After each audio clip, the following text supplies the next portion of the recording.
Hello and welcome to the very first video edition of Mouthful Tidbits, a fortnightly videocast where we interview some of Aotearoa's most wonderfully talented musicians.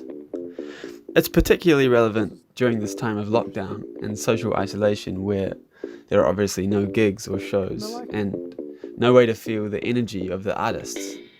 Live streams are wonderful, of course, but we hope that these tidbits will provide some meaningful, humane insights into the who's, what's, how's, and why-doer of these local music makers.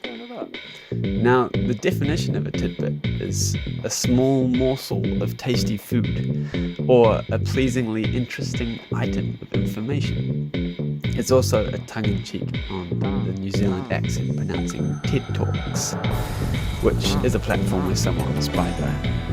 Alright, well, welcome to Tidbit number 1, where we are joined by the delightful Sophie and Julia Cooper of Dr. Reknaw. They are up to something truly incredible with their 7-piece supergroup.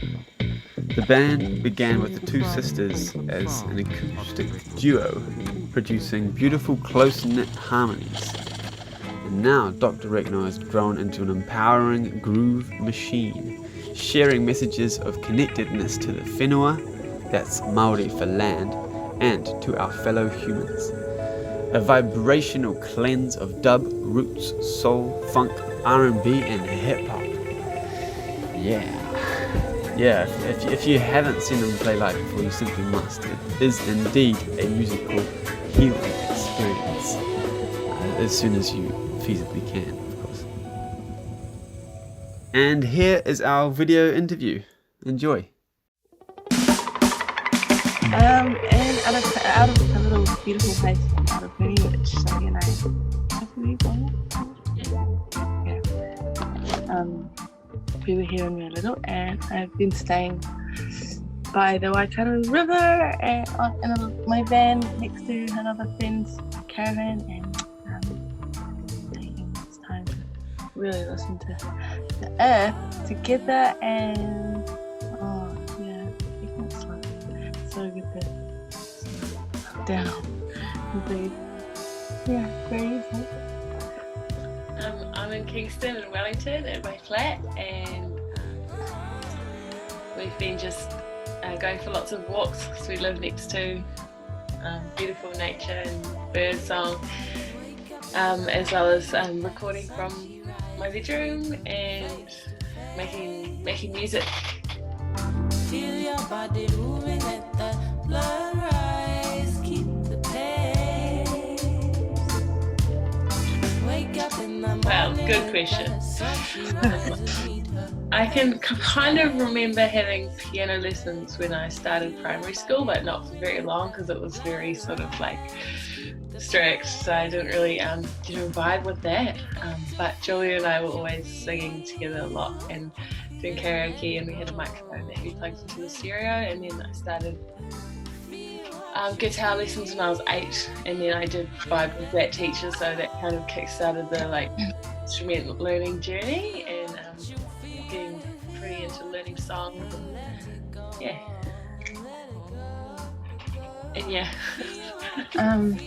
I remember the first instrument that I got, I think it was my birthday, my 8th birthday, and Mum gave me a present, and I unwrapped it, and it had heaps of layers of newspaper and then heaps of sellotape, and then I opened it and it was a container full of rocks, and I was like, oh, and then she brought out a purple guitar for me, and that was the start of playing, and then started writing some, when you're little and you write those funny love songs. Oh no, it was like the other one. Then just always loved singing and doing covers. And singing them over and over again until Mum said, "Can you learn a new song?" But how do we get here? I don't know. Music's just been. You had the same guitar teacher as me. Yeah. Just way too expensive. we're lucky that we were encouraged to do that. Yeah. And Mum always played such awesome music, so it's obviously not want to dance or something.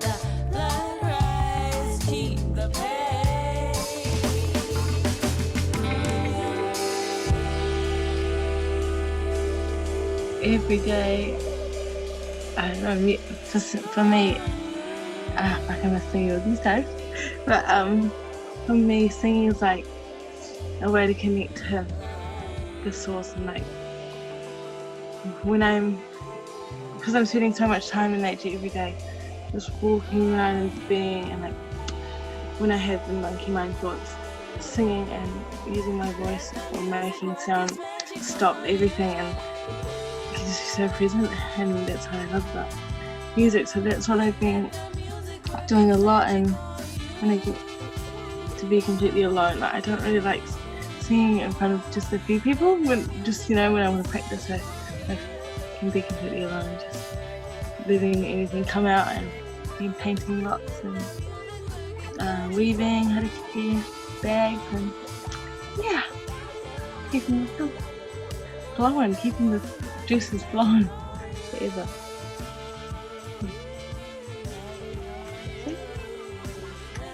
I think what this like last month has shown me that like if you've got like the creative process of making music, like whatever ideas you have, it's actually, I've been finding it kind of easier almost to collaborate, because like Julia says, like in front of a few people it can be quite intimidating, but when you're sending someone something, you're not like there to see or feel their reaction, and like for some reason it's kind of easier. So I've been like making the most of that, and like collaborating a lot over the internet, which is cool. And then I think also just now, like I'm doing it in real life, not over the internet, it seems a lot less scary. And like normally, like I guess I lean on Julia a lot for that, because it's like doing it together is also less scary. But yeah, just like gaining confidence in the whole collaboration thing, which I think makes art a lot more better and brighter, like the more minds and hearts that are involved in the creation of something.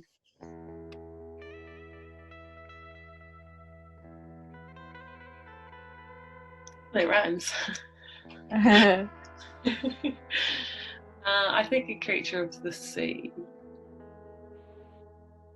I'll be the opposite, so we can be together. Ah! Oh, hang on. Are you going to be a creature of the sky? Did you say? Yeah, I'll be the creature of the sky. Fine, I'll have that one. You can be in the sea as well. No, we can't be the same. Okay. Yeah, hi, the sky, and fly. So, if I had to, like, I reckon that Julia and I and Erica Badu would probably make a really nice album together, with lots of harmonies and soul, but also one producer who I think would be amazing to work with would be Lee Scratch Perry in Jamaica. Oh. So, you know, if we had to, we could work with him on producing something. Maybe you could produce Dr. Reknaw if you liked, produce an album. And the third, you said 3, didn't you? Well, perhaps I'm actually really into, I can't wait till they release more, but there's this gorgeous sort of folk band from Wellington at the moment called Owen Mo, who that would, I think, be a really beautiful collaboration. The artists that I would choose would be these two sisters in New Orleans called Rising in Malaysia. It would be so cool to have like 4 sister harmony fire, and I love their music. If you haven't listened to it, you should listen. They've got powerful messages, and Bob Marley, but he's not here. He can't come to the phone right now. Eh? Damien Marley. He's here. Damien Marley. Oh yeah, he's here. Sorry, not my turn.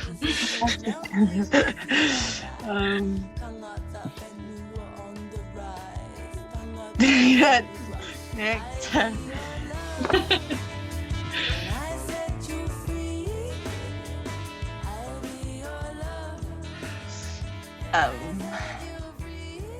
So 100% recommend A New Earth by Reknaw and The Power of Now. His book's all about expanding that collective consciousness, which is something that's hopefully happening right now. And Terence McKenna, rest in peace, brother.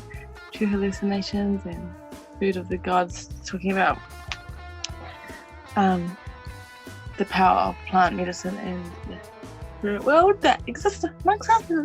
Not a hope. Who else is there? Life, you got something to add? Definitely Terence McKenna, like lots of beautiful talks and films on YouTube. One book, I think the last book I read, lent to me by Zane Hawkins, is called A Music Lesson by Victor Wooten, and it talks about music as like a living entity that you need to work on your relationship with, not something that like you do, but something that comes through you, and it's like got all these really beautiful lessons in it. So I'd recommend that, The Music Lesson. Yeah. And another great novel, which was sent to me by Julia, is called The Celestial Prophecy.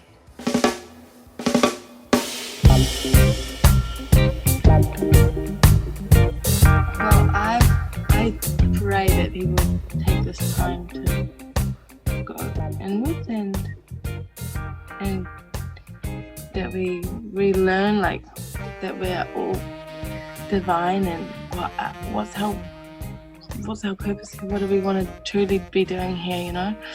How do we want to be living our lives? So we want to keep living it how it's been, and the system, I wish for people to keep digging deeper with the truth, and yeah, I know that there's a lot of families locked inside together that have toxic behaviour, and maybe this is a time to dissolve that if we realise that it's all in our power, and yeah, just people taking back their power, and maybe after this, well, I hope that things change and shift, and we can rebuild a better way of living, more conscious and more connected to the earth, and more free thinking, free the children, free the people, free the animals, free the love, free your voices. Yeah.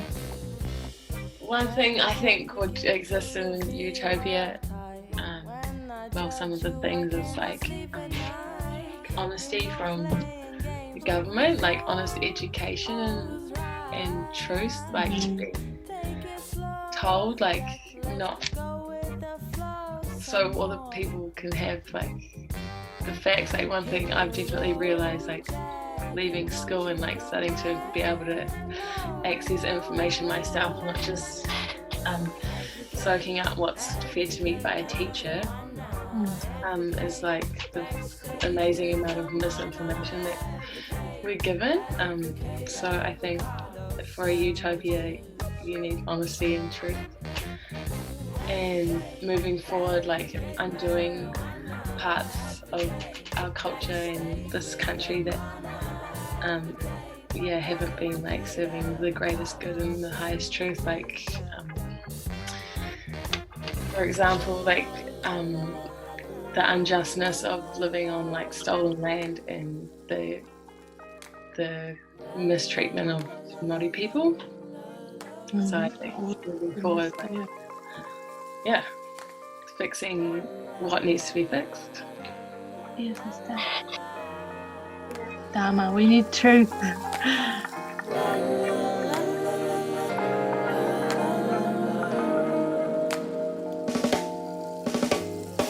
I say just go for it, and like if it's coming from a place of like, if it's coming from your true expression and like what you feel, then it's going to resonate with whatever art form it is. It's going to resonate with whoever it's listening or seeing or reading, because it's coming from a place of truth and yeah, from your heart and from your soul. So just go for it and break down.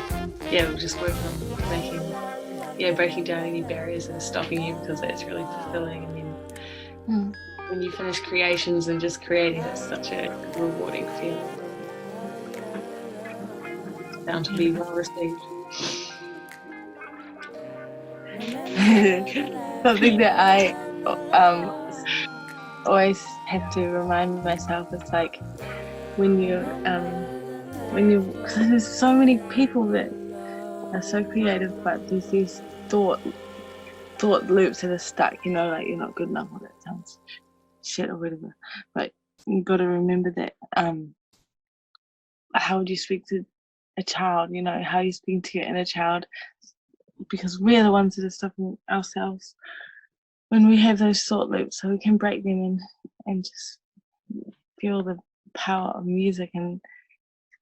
And yeah, just I want to encourage people to keep expressing themselves. And yeah. That I heard Terence McKenna this morning saying something like, we have two choices, and the two choices are to create or to consume. And when we create, we are like building blocks and like messages against capitalism, and I don't know, there's heaps of other good stuff, but yeah, just create, and then nothing but goodness can come from it, I think. If it's coming from the right place. Yeah. And there's no wrong way or right way to play or do anything musically. Like, I remember for years I thought the way I sang was weird. I got to sing this way that the teacher's training me. Try to train you, But whatever feels right and good, what Sophie was saying, get it out. Yeah.